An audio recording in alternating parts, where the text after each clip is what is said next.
started it back in the day on Kofifi FM. So thank you so much for inviting me back, this time as chairperson of Ubuntu Folk Creativity Economics of South Africa. I know it's a long name, but in short, the Folk Music Board of South Africa. Now, you asked the question, what was this initiative about? And why did the minister bring it into life? So it's simple. There are so many people in the past who received support from government in terms of music and the various forms of arts and culture. But it was never harnessed in the way that it has been done now by the Department of Sports, Arts and Culture. What happened is, I can take you back to the time when we had the incident when the authors had to go to Cuba. And people's names were removed from that list by the minister, and he refused to sign because he wanted inclusivity to take place. At that point in time, it was a matter of people going on holiday at government expense for the last 30 years. And people were very upset when he did that. But there was a purpose to all this madness, because ultimately it's about giving everybody else in South Africa a chance. Now, you know me from the Empowerment Hour, you know the kind of person I am, and I like to address issues head on. In this instance, unfortunately, there are certain spectrums of the community who was left behind purposely. And unfortunately as well, we found that no social cohesion took place. There was no assistance for various music types. I don't know if you can hear me still. I can hear you. Oh, okay, cool. Because sure, you're getting the feedback there. I understand. All right, cool. But here's what happened. When the minister became the Minister of Sport, Arts and Culture, he also realized that his portfolio is wide and is very broad. So he created 17 boards to deal with the arts and culture section of our society, because he knew sports was going to keep him very busy, as we can see currently.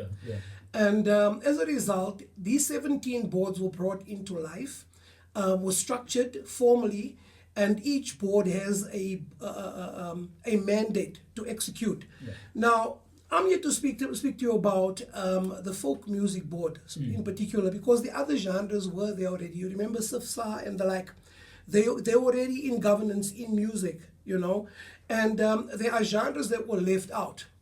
And the minister felt it unfair because there are sectors of the community that have been left out after 1994. In particular, the reference that I'm making are especially, but not exclusively, the classified colored genres of music, like you referred to Langarm, for instance, Guma, the song that you played. There's real music.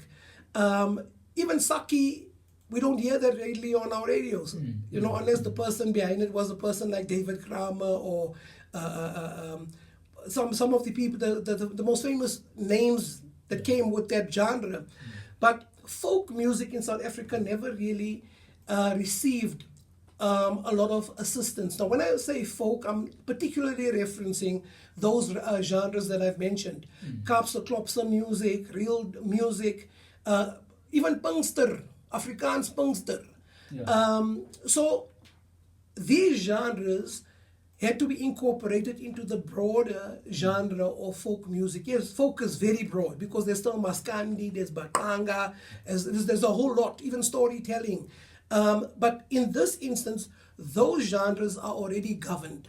They are formally structured. They already have boards that governs those, and they already have their own awards and their own everything, basically.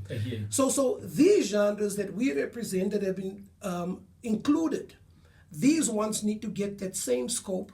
They need to get that same support, and also the financing to make sure that the youth out there has a way out.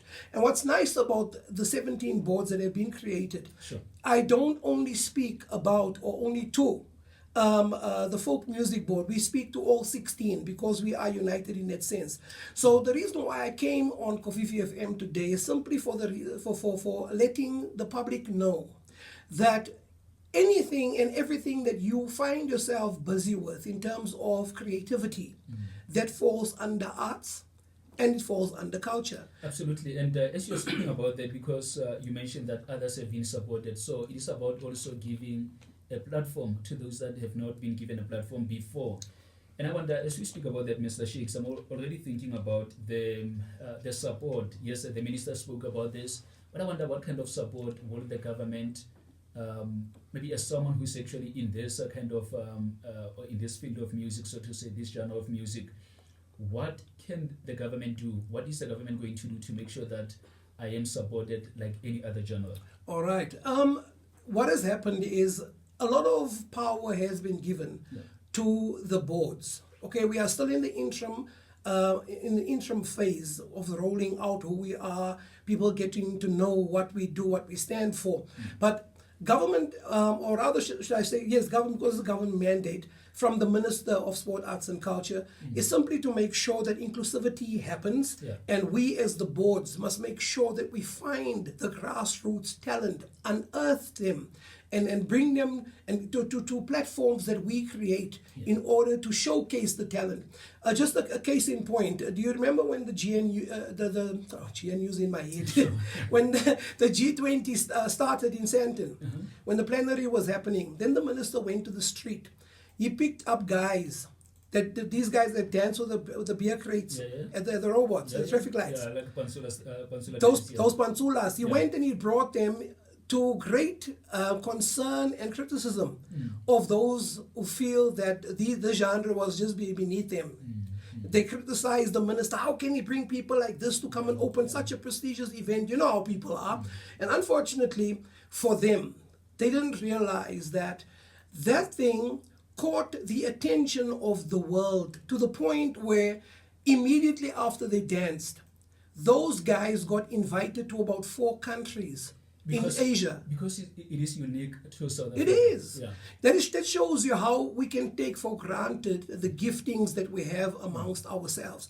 But the moment James, here's another one for you. I had friends over from the States last year. And guess what they were inquiring about? They wanted to know about Amapiano because the genre is so big in America. Absolutely. So for us, we can take these things for granted. But when it comes to the international audience, these people are fascinated. They are mesmerized with what we have. Currently, there's the Venda Choir out in France. They don't even perform in halls as far, because I follow them. Those people go and perform on the streets. You should see the following. Those people enjoy. You should see how people embrace and celebrate what they do. And the money that they throw at these singers, you know. So South Africans need to realize that we are a very gifted and talented nation, and we have to export what we have. And that is exactly the job description of the boards that we have. So for your information, there's 3 music boards. We govern folk music. But then there's 2 others. The other one deals with mass participation in terms of your choirs, your orchestras, and so on. And then the 3rd board also deals with your contemporary, your kwaito, your amapiano, and the like. So there are 3 music boards, and I want our children who are in the music space to hear this, because we have been commissioned as music boards, and also the other boards have been commissioned by the minister and the Department of Sport, Arts and Culture to go and make sure that everybody in the community know that we are there firstly. And here's our job description in a nutshell. We got to find the talent, make them understand that there's help now for them. And here's how the help will work. If you are listening and you are a promoter of music, all you got to do is make contact with us, send your proposal, and then it is our job description as the boards to go and find you the partnerships and the money to make sure that your thing becomes a reality and it doesn't stay a dream anymore. Yeah, because it is also about making sure that those who have been part of this, or at least are releasing this kind of music, and it was never supported from the onset, it is about time that they are able to now share that information, share that knowledge that they have. Because you get young people who are going into music, but then we end up releasing music that is not really our music. While our music is there, which is quite unique, as you mentioned, can actually be supported. We just need to make sure that we promote and love our music. So I suppose it is also about that. Beside promoting music that is released by people who have already released that music, it is about also getting young people into this particular genre of music, because it is the years after all. Correct, because what happens is, and this is one of the reasons why I think we have so much violence in our communities.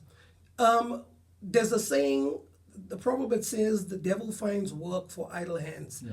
And it's unfortunate that this is a pandemic in our communities nationally. And I'm not only saying in the colored communities. This is a thing that is hitting every community in South Africa. But now you're sitting there with youngsters who are absolutely gifted and talented. Guys who write music, people who write poetry. There are carpenters out there. We have, can I just quickly highlight the boards to you so people can get an idea of what are the genres that they can now tap into in terms of the 17. Now, for those of you who are into dancing, there's a board who governs that now. So the dancers, you are covered. You have somebody that you can now turn to, and they will give you the necessary advice, the necessary assistance, and the necessary help so that your genre can be exported. Then we also have exhibitions, events, festivals, technical productions. That is cluster number 3. I didn't start by 1, sorry. 1 is represents theater.